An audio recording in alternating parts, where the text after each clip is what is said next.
ओम शांति 29/6/2023। आज की मुरली चिंतन। ईश्वरीय बचपन को भूल दुनिया के सबसे ऊंचे इस वर्षे को बुला नहीं देना है। फूल पास होंगे तो सूर्यवंशी घराने में राज्य मिलेगा। सतयुग त्रेता में हमें अपने कर्म नहीं कूटने पड़ते हैं, क्योंकि अभी परमात्मा बाप हमें ऐसे कर्म सिखलाते हैं जिससे आत्मा कर्मातीत बन जाती है। फिर किसी भी कर्म का फल दुख नहीं भोगना पड़ता है। कोई मनुष्य, साधु, संत आदि ये नहीं कहेंगे कि तुम आत्मा हो। सिर्फ एक परमपिता परमात्मा ही कह सकते हैं कि तुम आत्मा हो, क्योंकि परमात्मा खुद एक आत्मा है। पहले हमें ये निश्चय पक्का करना है, परमात्मा शरीर को नहीं आत्माओं को बढ़ा रहे हैं। आत्मा संस्कार ले जाती है, आत्मा ही बढ़ती है ऑर्गन्स द्वारा। आत्मा ही एक शरीर छोड़ दूसरा शरीर लेती है। स्वर्ग में पुनर्जन्म स्वर्ग में दोबारा जन्म स्वर्ग में ही होता है, और नरक में दोबारा जन्म नरक में ही होता है। हमें बहुत खुशी है, क्योंकि हम ईश्वर के बच्चे बने हैं और ब्रह्मा द्वारा स्वर्ग का वर्षा ले रहे हैं। आत्मा गर्भ में आकर शरीर धारण करती है, परमात्मा गर्भ में नहीं आते हैं। आत्मा अपने 84 जन्मों को नहीं जानती थी, अब आत्मा ने परमात्मा द्वारा अपने 84 जन्मों को जाना है। हम स्वर्ग में पूजा नहीं करते हैं, क्योंकि वहाँ भक्ति नहीं होती है। परमात्मा एक ही बार इस सृष्टि पर हमें पढ़ाने आते हैं, पतितों को पावन बनाते हैं। जब हम पतित बनते हैं तब परमात्मा को याद करते हैं। सतयुग में हम पावन होते हैं, इसलिए परमात्मा को याद नहीं करते हैं।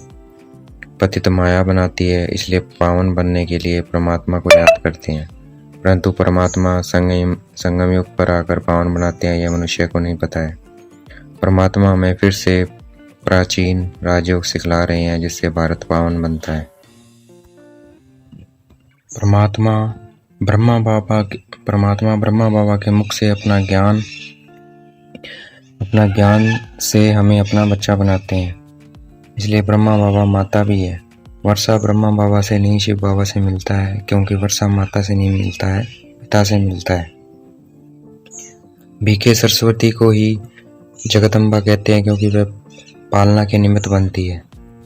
जैसे धर्माऊ मास होता है, जिसको पुरुषोत्तम मास कहते हैं, वैसे ही ये भी पुरुषोत्तम युग है, जहाँ उत्तम से उत्तम पुरुष बनना होता है।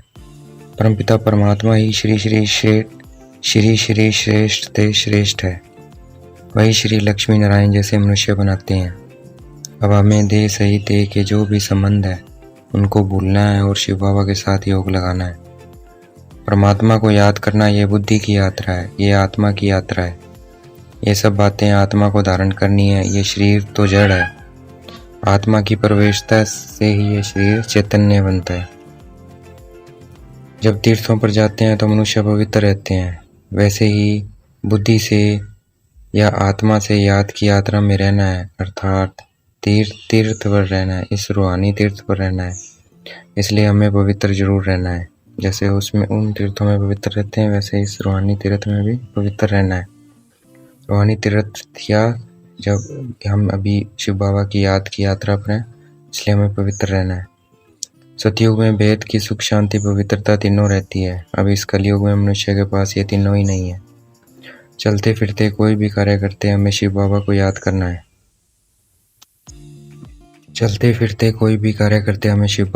करना है। 8 घंटा हमें पांडव गवर्नमेंट की मदद करनी है। अगर योग से पाप भस्म नहीं किए तो ट्रिब्यूनल बैठेगी, फिर धर्मराज साक्षात कराकर सजा देंगे कि ये पाप किए हैं।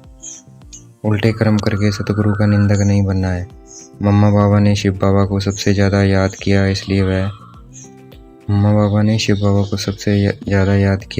नंबर 1 लक्ष्मी नारायण बनते हैं। इनकी डायनेस्टी बनती है।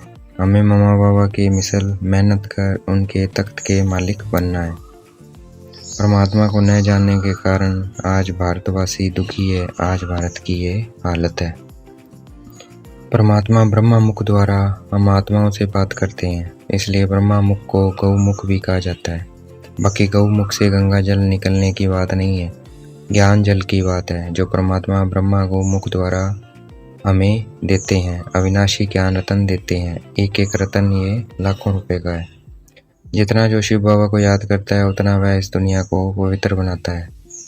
आज का वरदान, दिव्य बुद्धि के वाहन द्वारा तीनों लोकों की सैर करने वाले ज्ञान स्वरूप विद्यापति भव। दिव्य बुद्धि के वाहन द्वारा तीनों लोकों की सैर करने वाले ज्ञान स्वरूप विद्यापति भव। आज का स्लोगन, अपनी सर्व शक्तियों को अन्य आत्माओं के प्रति विल करना ही सर्वश्रेष्ठ सेवा है। अपनी सभी शक्तियों को अन्य आत्माओं के प्रति विल करना ही सर्वश्रेष्ठ सेवा है। अच्छा, ओम शांति। शुक्रिया मोटे बाबा, शुक्रिया।